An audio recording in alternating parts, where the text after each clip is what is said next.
Welcome, everyone, and thank you for joining us. My name is Deb Polun. I'm the Executive Director of the Connecticut Association for Community Action, or CAFCA, and I am thrilled to be joined today by Ken Ackerman. Hi, Ken.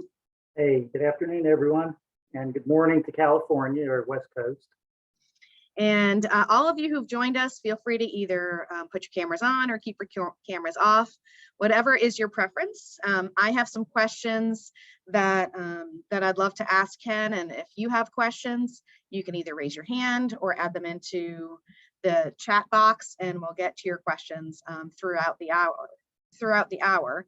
And again, just thank you for taking the time to join us today. And Ken, thank you so much for joining us. Thank you, Deb. Can you tell us a little bit about how you got your start in community action? You know, I've reflected on that a lot over the past year with my retirement looming on the horizon. And really, there are vivid memories. Those of you who've had the opportunity to look at the special edition of Roundup that was put out a couple of weeks ago at the end of December will hear this repeated to some extent. But basically, it was either a coincidence, it was fate, or as I put it, an act of God, I guess. The one and only time I ever went to the placement office in my senior year of college was the day that a recruiter for the VISTA program was having interviews at 2 o'clock that afternoon. And it just struck me that maybe that's an opportunity. I didn't think of any other job to look for. It was April of my senior year. So I didn't know, how should I approach this? I didn't have any job readiness skills. I mean, I didn't go to a community action agency and learn, what you do in an interview. So nonetheless, I showed up at 2 o'clock, went in for the interview, and the fellow asked me if I had any skills. Well, that's a tough question. I mean, here I am, a young, almost out of college guy. I said, well, I'm not sure. He said, what about healthcare? Can you put on a Band-Aid? Yes. Above average. Do you have any carpentry skills? Can you hammer a nail? Somewhat above average. Nonetheless, I think they were headhunting. And the next thing I knew, I was in training in Philadelphia with 34 other new recruits. And 4 of us were destined to be assigned to a rural community action agency in Virginia, in the Farmville area of Virginia, which is basically tobacco country back in 1971. And that was the start of it all. And here I am 50 years later. Who would have thought? Well, that is a wonderful entrance. And I think so many of us, when we left college, we weren't really sure what our path would be. So it's great that you went to make use of your career services center and ended up in this one time and ended up with VISTA and then launched this career. So what are some of the different roles that you've had in the Community Action Network over the last 50 years?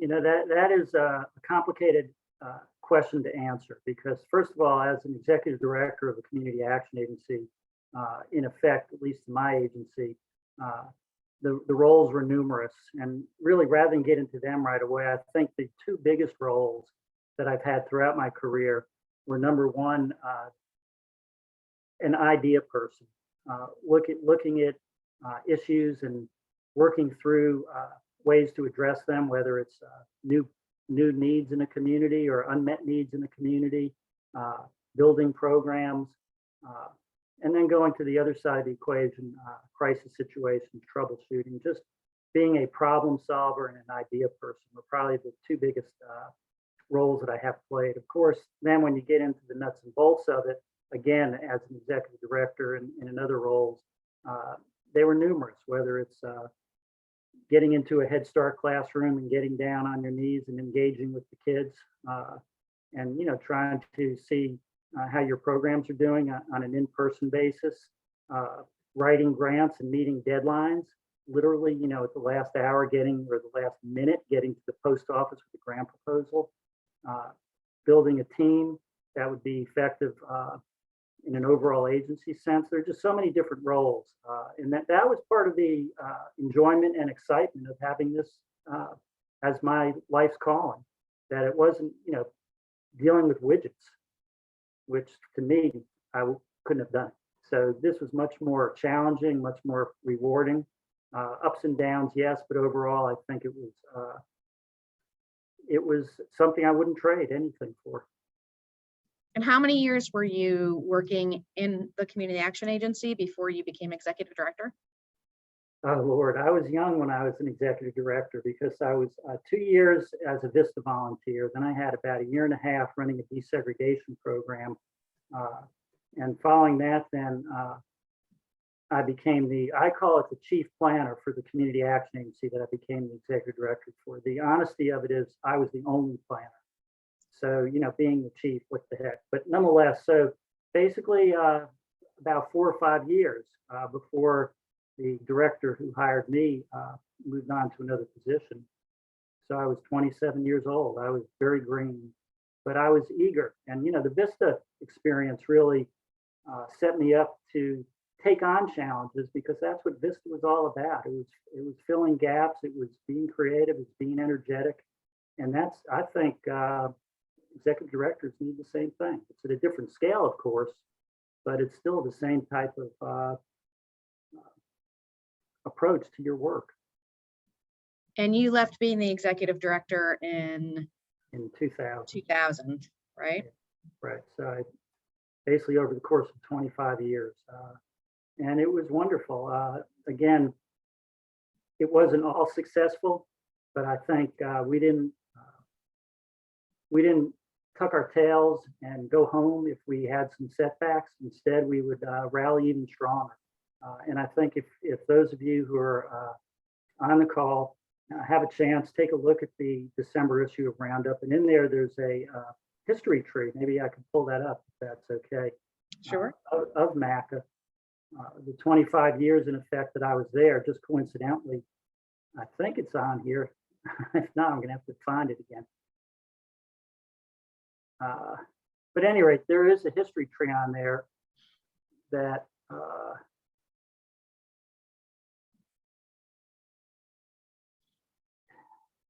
let's keep talking while I bring it All up. right, super. So you've been involved in community action through some good times of the economy and through some not so good times of the economy and some recessions, some big recessions. What were some of the hardest times for community action and for your clients? Well, I think the two that jump out at me, maybe a third one that I'll put in, but at any rate, the first one was when Ronald Reagan became president and cut the community services block grant by about, I think it was 13% in that year. And also then set the block grant in motion where the states would then have the oversight of the programs under the federal auspices. But we were very alarmed by that because that opened up the gates maybe for agencies to lose their what we call core funding, the CSBG grants, that really enable us to build the full scope of services that agencies operate with. And I know different states handled it in different ways. In Virginia, where I was based, we rallied together and actually pushed through some state legislation called the Virginia Community Action Act. And as a result of that, we also had an advisory council that was reflective of the community action agencies and others who had interest in poverty issues in the state. And through that, we preserved the core funding for the agencies in Virginia. And ultimately, we were able to get state funding as well. And I believe, I'm absolutely sure actually, Virginia still gets and has expanded the level of state funding. So I think under the Reagan administration, we were really concerned. And the other part of that was where would we, across the country, but in Virginia in this case, where would we be placed in state government? And would community action really be viewed as a significant network for delivering services and addressing the underlying causes of poverty as well? In our case, we were put under the Department of Social Services rather than a direct report to the governor, which is what we wanted.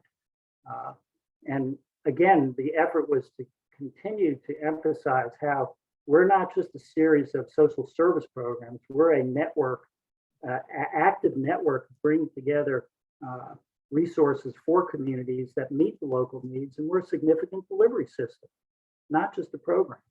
So that was number one. The second part, I think, would be then when Bill Clinton was president and instituted the Welfare Reform Initiative. Again, I covered this in particular in the December issue of Roundup.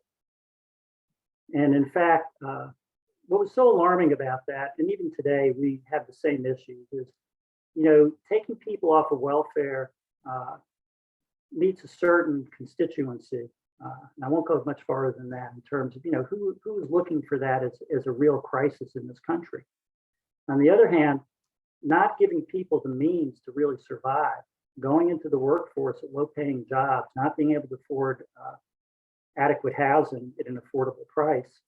Those are the other sides of the equation. And again, in the December issue of Roundup, I quote something that I wrote in one of our agency newsletters at that time, that the mantra for those who were seeing ending welfare as we know it as the be-all and end-all, to me, was really offensive, because it really should have been ending poverty as we know. So that was a big crisis, and I think we're still suffering with that today, with the low wage levels that so many people have. Just look at who we're serving in our programs and the percent of working poor. I'm really glad that, I'm not glad about the pandemic, but I'm glad that the eligibility levels were increased through the COVID grants and into this year as well. But even so, we know that minimum wage, living wage is a whole nother issue. You know, how do you define a living wage? I've covered that a lot in Roundup. It's not just what poverty level is. That's not even close to a living wage. I think you hit on a really good point, which is there has been a lot of focus by policymakers on ending welfare as we know it, and less, unfortunately, less attention paid to ending poverty and economic justice across our country. And community action certainly has a role to play there. What are some of the community action programs that you think have been most impactful in helping people who are experiencing difficult times? You know, that's a tough question to really distill in a short period of time, but I'll give some thoughts on it here. You know, it's funny, when I published the December issue, as I've referenced a few times, following that, a suggestion was given to me to put out a companion issue to that on what some of the innovative work has been that I've witnessed, both through virtual CAP and otherwise across the country. Because really, if every issue of virtual CAP has a section on innovative CAA programs, and each issue, when I finish it, I think, you know what, there's amazing work going on around the country. So I have thought about that a little bit. I'm not going to put out another publication. That was not my suggestion here, but actually, excuse me. So some of the, you know, we're very familiar of recent years on the social determinants of health. And a lot of agencies and state associations are doing work in that area. A few issues ago in Roundup, I put out a piece on the social determinants of education. And I think that is a valid parallel to SDOH, in that, in fact, before I got virtual CAP totally off the ground, I did some teaching in the local public schools. And my main impression when I left there, I was 6 months, I took the place of a teacher in the middle school. I felt like every public policymaker should be required to spend a week in a classroom. Middle school is the optimum, because in that case, you see every single problem that is in the community. It's coming right into those schools. So social determinants of education, to me, are a key to really effectively address poverty. And what I've seen lately, which I've really been pleased about, because we tried to do this to some extent with limited success, but still it was an idea, is, for example, Community Action Marin in California, Marin County, California, has an office in a public school building. And so they're actually providing services directly in that setting. So when children in schools, when their parents come in, they have a presence in that school. And there's a real partnership between the Community Action Agency and the public school system. It's not a programmatic partnership. It's really a more of an institutional partnership. And that certainly then enhances the Community Action Agency's presence beyond just being in that school. I know First State Community Action Agency in Delaware has a great partnership with some colleges, community colleges, and another college up in the Delaware area, where they're having their staff providing support to students, helping them with needs to keep them in school and helping them graduate. So I think partnerships, which often gets up on the mantle, and it should, but I think some innovative partnerships, continuing to develop them, and community action is great at that, is a key. I mean, there's so many others. I know the main thing to me, I talk about innovative programs or actually impactful programs. I love community action programs on their own, but in a sense, I often feel that not universally, but in many cases, they don't get to the end result. And I'll take a key example, and this may be blasphemous, but Head Start's a key example. Head Start's a wonderful program if it's effectively delivered. And I've seen some great efforts through Virtual CAP Roundup coverage of new facilities that agencies are developing, of staff development that agencies are doing, parent involvement, and so on and so forth. But what happens when the child goes to elementary school? Where are they left? Maybe they are slightly, better than their peers who haven't been to Head Start, or maybe they're significantly better. But what happens? How much is that sustained? In my agency, we put together a follow-through program for kindergarten through third grade.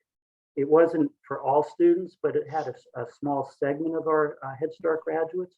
To me, it's the continuum of support and services that really will get to the end result. What happens in middle school, what happens in high school and postgraduate and so on. So, there are many examples of agencies doing work in those areas, and how do you then weave them together? And the other part is working with others in the community.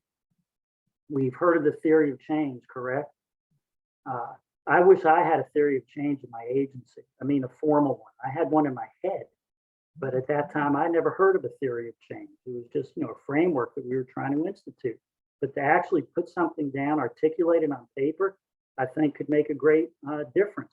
But the key to that is not only the community actions theory of change, it's what do the other institutions and groups and people in the community have to contribute to that bigger theory of change. So there's a video that Harvard, I think it's called the Institute for the Developing Child or something, put together on a community level theory of change. And it shows who has key roles in getting to the end result.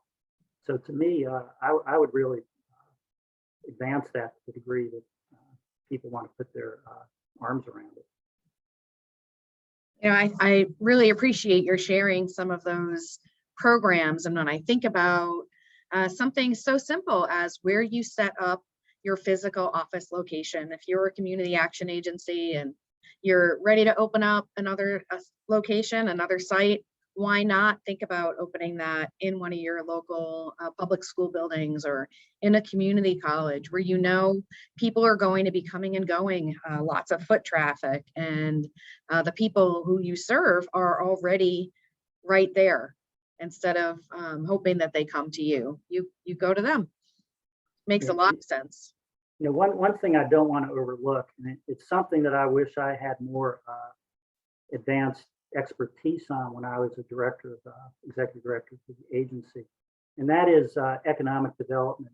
We tried some efforts on that, but we didn't have the resources or the expertise, and we tried to get one of the localities actually to take the lead, but they really didn't pick the ball up. But regardless, the point I'm trying to make here is agencies that have developed affordable housing, that have helped with entrepreneurial initiatives, building assets in the community, and also making more opportunities available at affordable costs to the people that we serve. I think those have been extraordinarily impressive, and so on a little bit of a parallel path, I've thought of different programs. In Wisconsin, they developed a skills enhancement program that basically was to give advanced training for people already in the workforce to qualify for higher paying jobs. And the data they put together on that, it actually became a statewide program. I'm not sure how many agencies are still offering that program, but the increase in wages was phenomenal on the data that I saw in the early stages of that program. You know, I So- have that that screen sharing, Oh, perfect. so hopefully it'll come up. Let me know if it does. There we go. Okay, so you know that is our history tree from 1965 through 2000. Again, I was there starting in 75. Became director in October 76. But if you get a chance to go to the December issue, I would suggest agencies try to put something like this together. It may be hard to go back deep into your history, but it certainly to me is a testimony to the efforts that were ongoing throughout that. That happens to be a 35-year period. So. Wonderful. Thank you for sharing that. And you're right. Even if you don't have the history all the way back, there's no better time than the present to start pulling it together, because 20 years from now, then you'll have something for the next crew. So thank you for sharing that. So thinking about what how community action has evolved in the last almost 60 years, what do you wish the general public and policymakers knew about community action that you think that they don't already know? How long have we been saying community action is the best kept secret? No, we don't want to be the best kept secret. I know that. That's exactly right. But I mean, how can it be possible to keep saying that and it being true? I mean, that is a mystery. Now, I don't think that's true for all segments of the community or all segments of the people who have power. I don't think it's true, you know, throughout. But it's remarkable how hard it is for people to put their arms around what a community action agency is all about. And I think, of course, it varies from community to community. But, you know, in virtual CAP, I've been collecting annual reports for, since 2009. So through 2020 were the last posting. So about, 12 years worth. And I don't often get to look at them entirely, but I did get a glimpse of them. And I think the key for us is, I hate to jump on this soapbox because it's been loud and clear in so many arenas, and that is look at the results of what we're doing. Whether it's I see a lot of numbers in many of these reports, and honestly, numbers alone, meaning how many people we serve, how much food we give away, I think that's part of the effort. But again, just like I was talking about Head Start, what are the results? Now, Head Start has some good performance measures, and you know the reports that include those, I think, tell a story. The other thing, I'll see if I could share this. How do we put out our publications and our information on the good work we're doing? For our 30th anniversary at NACA, we did a project called Success Stories. And what that was, we recruited volunteer writers, and these are professional writers in the community. We had Pulitzer Prize winner, we've had newspaper journalists, magazine journalists, et cetera, et cetera. And I should say National Book Award winner, excuse me. I had the wrong award. And they put these stories together, and then we have professional photographers take the photos of people who have been involved in our programs, either as leaders from the community, such as Jerome Booker here. You do see that, right? Yes. Okay, so you know Jerome Booker was a community leader, or people who were in our programs who went on to successful jobs or other roles in the community. So this was a very attractive publication. Where it went though is we had the local newspaper publish 30 consecutive days, one story a day of these pieces. So every day people would open the local paper in the same format. There was a template that the photo and the story appeared. We also then had a big anniversary banquet where we invited the writers, the photographers, and the people who were featured, along with our supporters and others in the community. And it was really a great success. So the thing is, how do we tell our story? We've heard that, but it's still, what are some of the good ways to do that? And what are we telling people in terms of we gave out turkeys for Thanksgiving? That's a feel-good story to me. But what happens with hunger? That's why I put food justice as a focus topic in a recent issue. I think it was the November issue, or October issue of Virtual CAP Roundup. Yeah, I think that I've noticed, and I've only been involved in the community action world for a couple of years now, but one of the things I've noticed is the difficulty in telling our story, because community action is looking at and trying to solve so many different problems that are all impacting people. So for example, we have organizations that focus only on hunger, and everybody knows what they do, because it's either in their name or it's very obvious that they're focusing on hunger issues, or maybe it's just a food bank and not actually focusing on deeper issues. We have organizations that focus solely on job training or solely on energy assistance.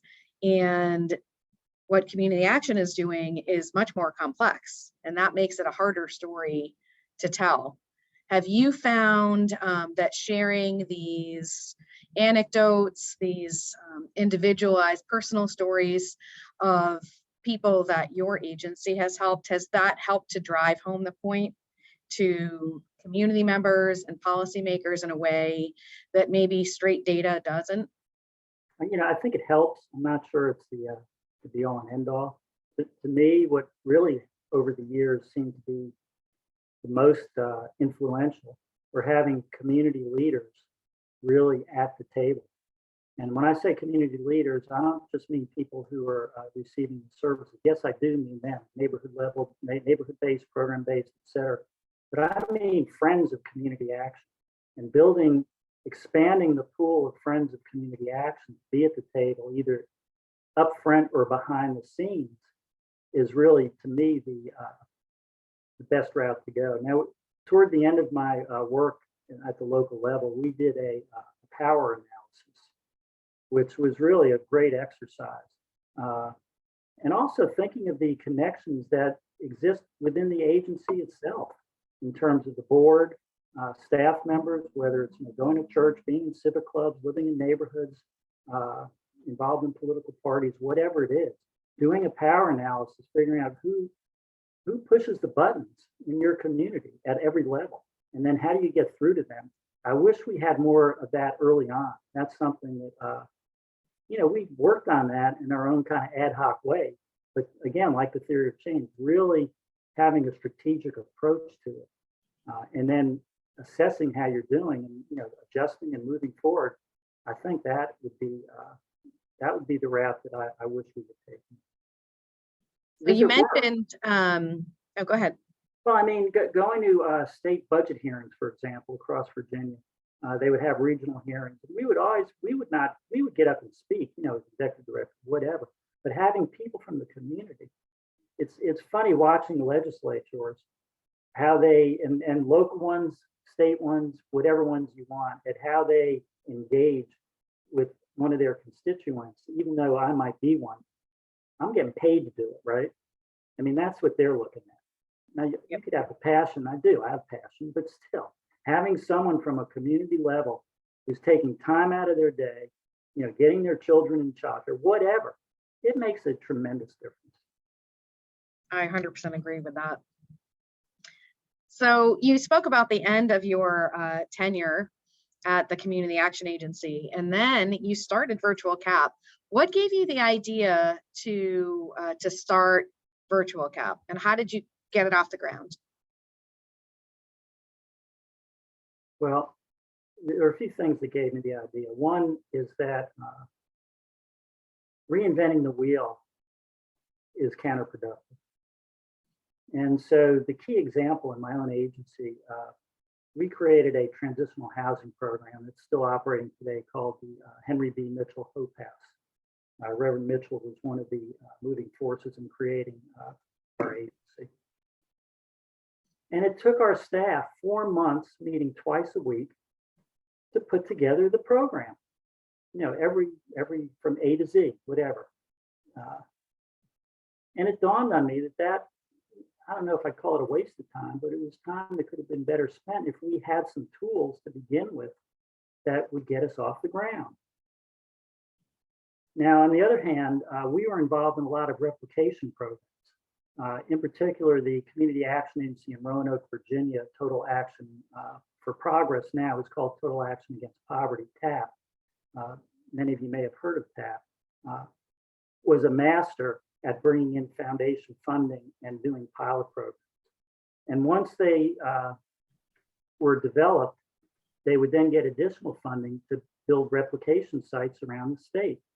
And so a number of our really good programs came through that route. Project Discovery for first generation college students, Child Health and Comprehensive Health Investment Project for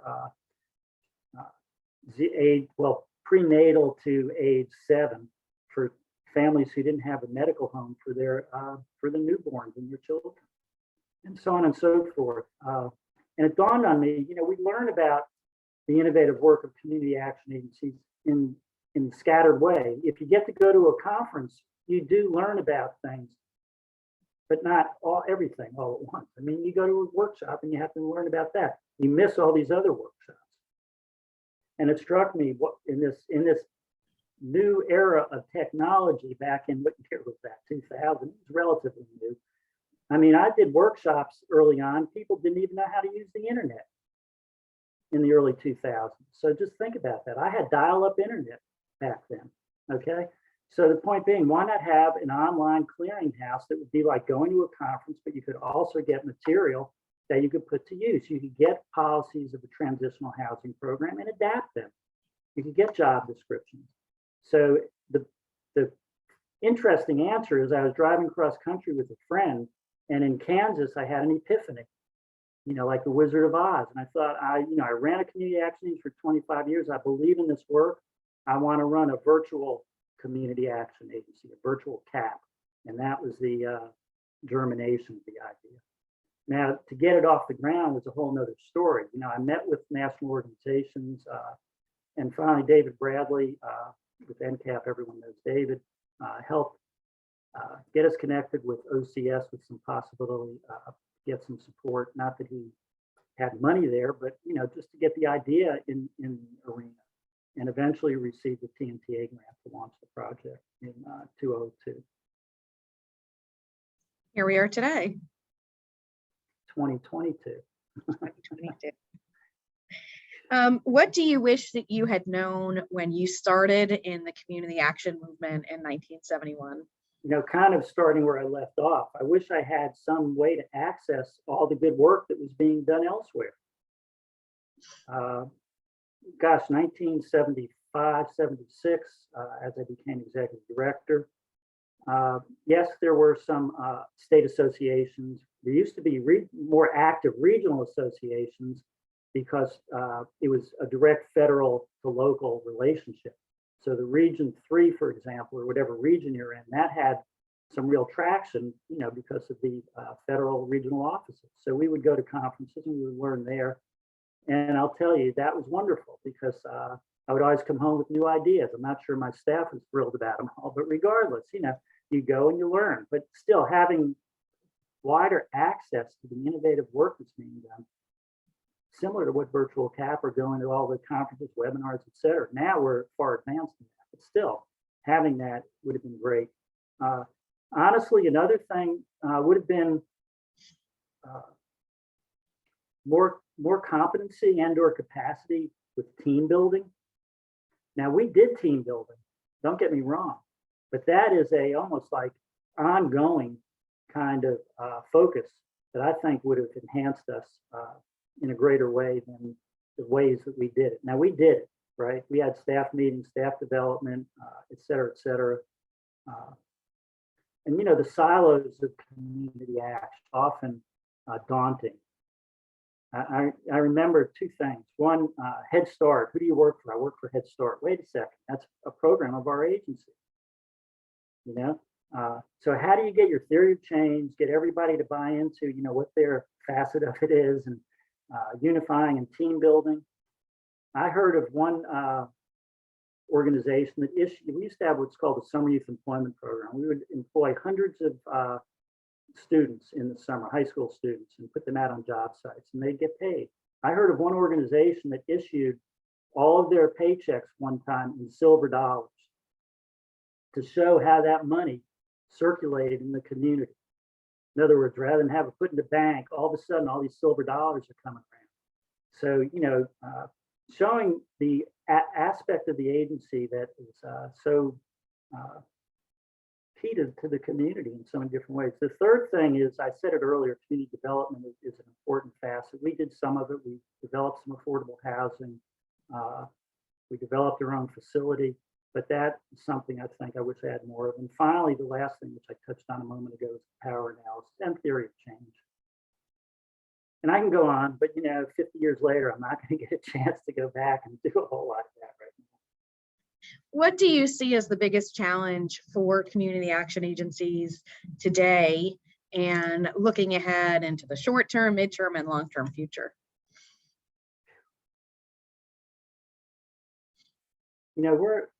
It goes without saying, the pandemic has changed the arena for everybody in every way. And I think community action has been a shining example during the pandemic of the importance and the value of this network to local communities and to the country as a whole.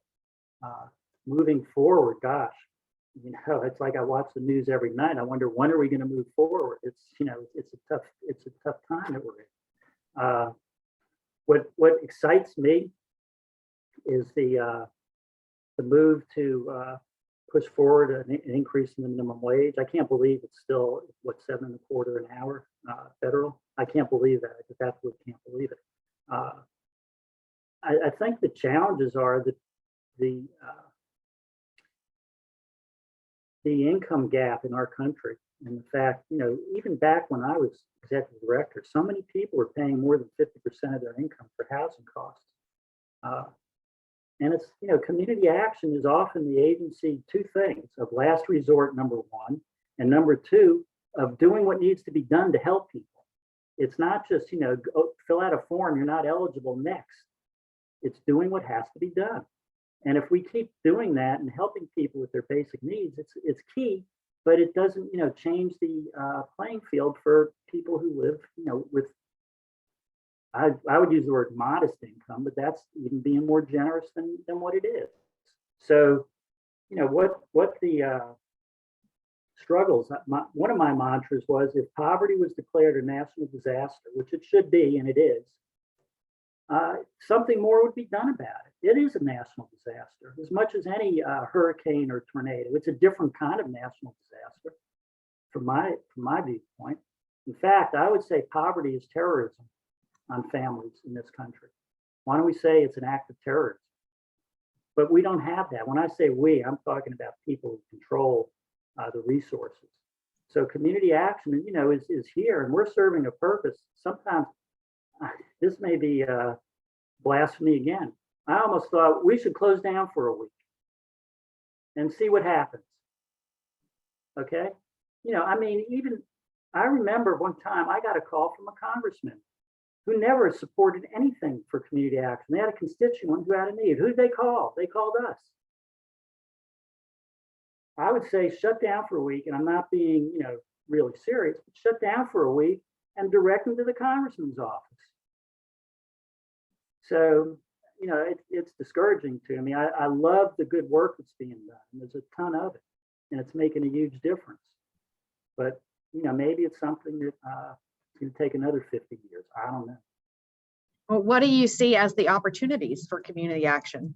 The opportunities, the things that I've seen that I think have been impressive are, number one, the concerted efforts. In other words, several agencies getting together and putting together some innovative work.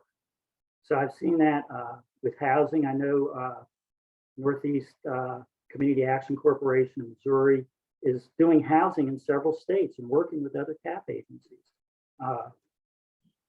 I know in Virginia, the one I mentioned in Roanoke, Total Action for Progress now has worked with, and two other community action agencies have joined together to do some child development programs and transportation programs. When you join forces and have a bigger scale, you can attract, in some cases, support for that. Certainly the DEI work, okay, I don't want to not highlight that. diversity, equity, and inclusion. There's some extraordinary work going on, and community action has been doing this for a period of time. I know the partnership started some a few years ago with the Kellogg Foundation support. As I point out in the December issue of Special Edition Roundup, we were doing that in the late 90s. You could look in there and see the stuff that we did. But the point being, right now, there's the Pennsylvania Association I would put up on a pedestal. Okay, if anyone is interested, well, I hope everyone's interested in that.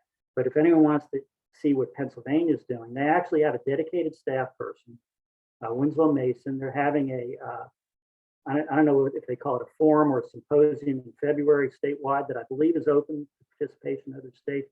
They're doing capacity building for their local agencies, and some of them have bought into it wonderfully. So DEI, and I think that's a great opportunity for community action, and I'll tell you why.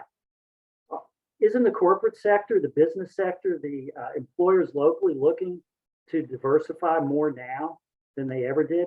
And you know, that doesn't just mean entry-level jobs. I think that means throughout the organization.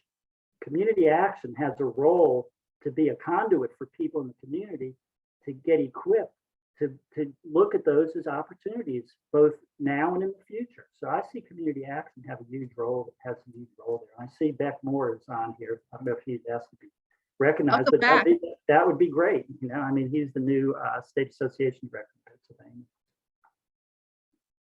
Well, thank you, Beck, for sharing in the chat box, and everyone can go take a look at that. And I do want to offer the opportunity, if anybody else has any questions for Ken, you can go ahead and unmute yourself. And I've got a comment here in the chat box from Meg Power, and I'll just read it out loud. A great advance that Virtual CAP is built for the network because of Ken's early tech understanding is the searchable database. I know how hard he has worked to get publications.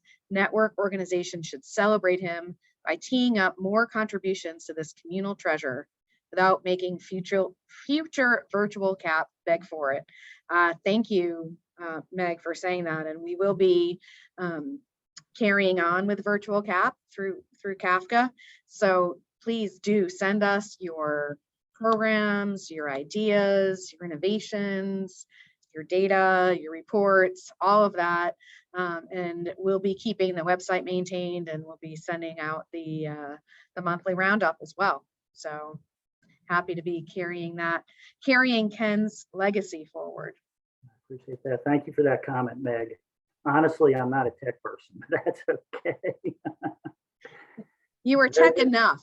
Someone was behind the scenes doing that. But, you know, one other thing I wanted to point out, and Meg's comment gave me the reminder there. And we were talking about opportunities for community action. And I think global warming is an opportunity. I believe in global warming, okay, I'll admit it. But the point being, I always thought weaving together affordable housing initiatives, development of affordable housing, home repair programs, and weatherization, you know, energy efficiency. I think that's a great opportunity for agencies that are either involved now or interested in getting involved. And that could be something that would have joint efforts among agencies. So I think that's a great opportunity. Global warming isn't going to be the flavor of the month. You know, I mean, we went through a lot of shifts over the years. We were high on teen pregnancy prevention programs at one point. You know, we were in youth development programs. We go on and on. What are the policies? You know, what are they supporting? You know, what are the things that push people's buttons these days? Global warming is not going to be one of those. It's here to stay until, you know, some effective transformation happens. Well, I'll just reinforce that, Ken. This is Meg. That's great.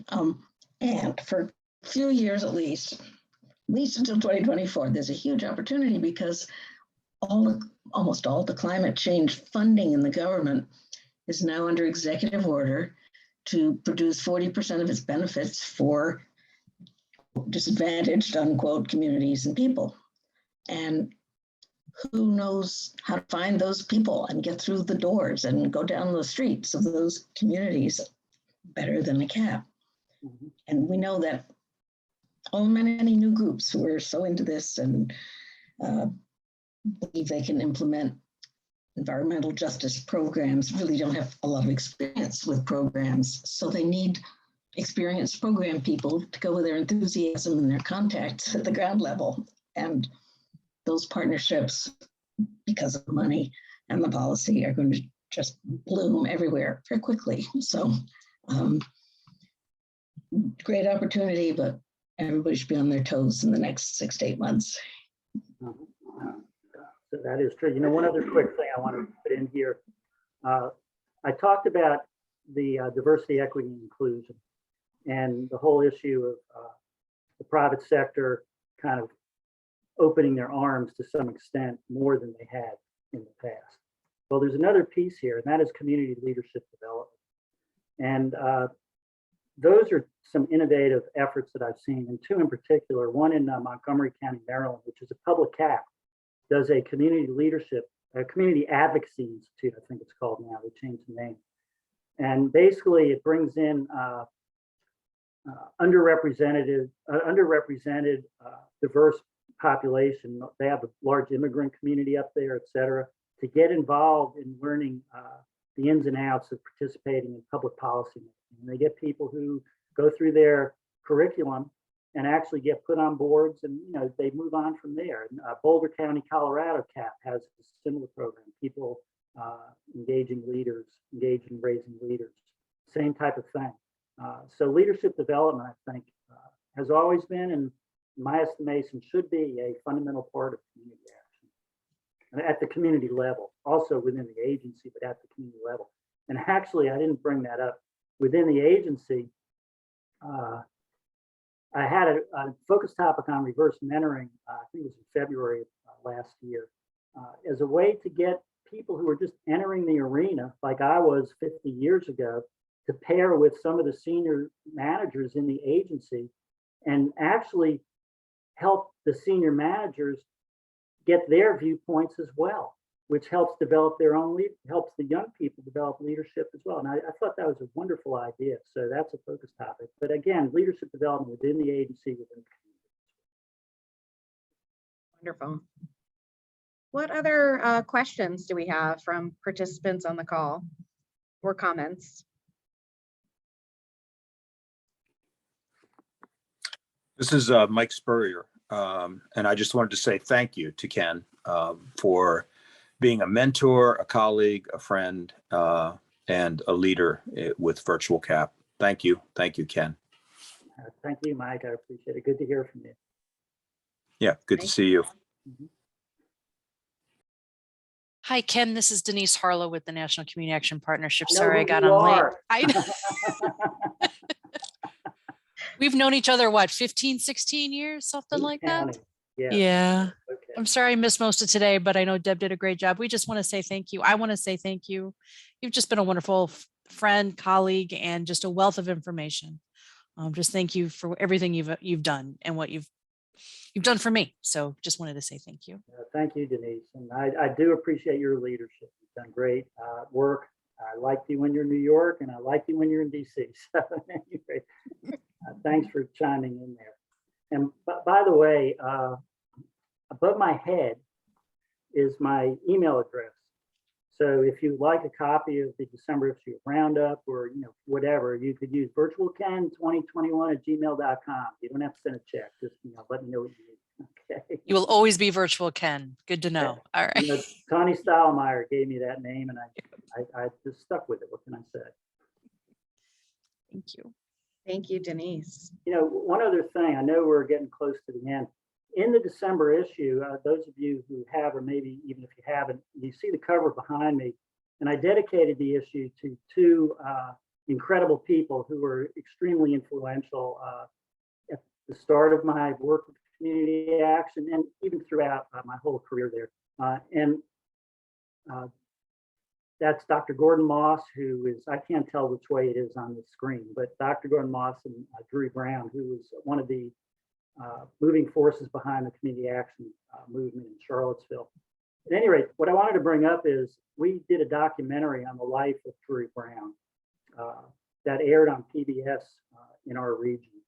And if you go into the December issue on the second section, the one after the dedication, you can get a link to that video. It's on Vimeo. So if you can stream that on a TV or on a device, you can see the whole video. First of all, I'm going to tell you, that's a great soundtrack, okay? But it also has archival footage and interviews.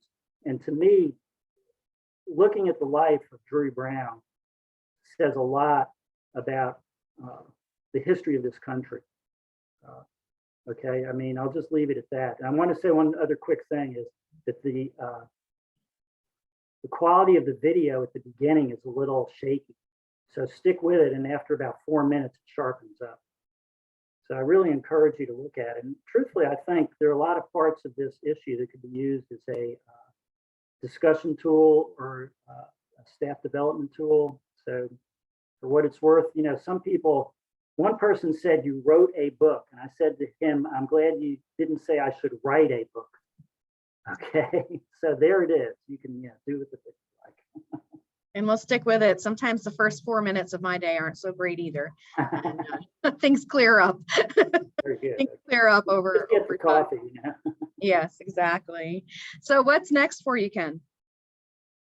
Well, you know, Deb, you know this. My first week of retirement was spent with no power and no water.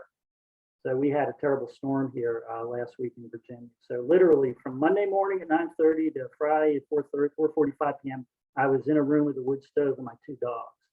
So what's next is kind of trying to stabilize my life here a little bit after that week. But, you know, it's tough during COVID. I'd say, well, I'm going to travel. I don't think so. So gardening season is getting started soon. I'm going to order some seeds and get out there and actually have a garden that I hope produces sometimes this year. And post-COVID, Well, it's hard to say. I mean, I love to travel. assuming such a time exists, that is. Yeah, part of Virtual CAP was, I think, again, I pointed out in that December issue, I visited 40 states through Virtual CAP. Every one of them was wonderful, without exception. My first remote site visit after New York was Iowa and Nebraska in March of 2003. And people said, why do you want to go to Nebraska and Iowa in March? Well, you know what? It was great. First of all, I went to both states. I visited local agencies. I went to both their state association meetings. And I spent a weekend in Grand Island seeing the sandhill cranes migrate. So, I mean, traveling anywhere is an enriching experience. And I certainly hope to do some of that, but we shall see. Sounds good. Any parting words for us? Any advice?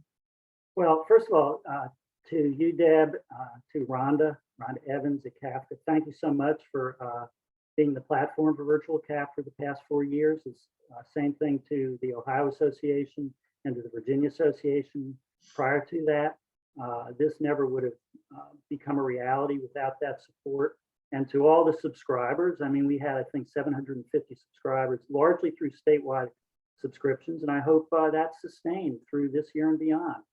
And it's been a great journey for me. And I feel I've certainly been blessed. And I thank all the community action agencies for all the work. And I know the people in the communities are grateful too. So there you go. And thank you to you. Thank you so much, Ken, for all you've done over a half century of work in the community action movement, and good luck moving forward. And thank you to everyone who joined us to hear from Ken. Take care, everybody. Have a great day, everyone. Thank you.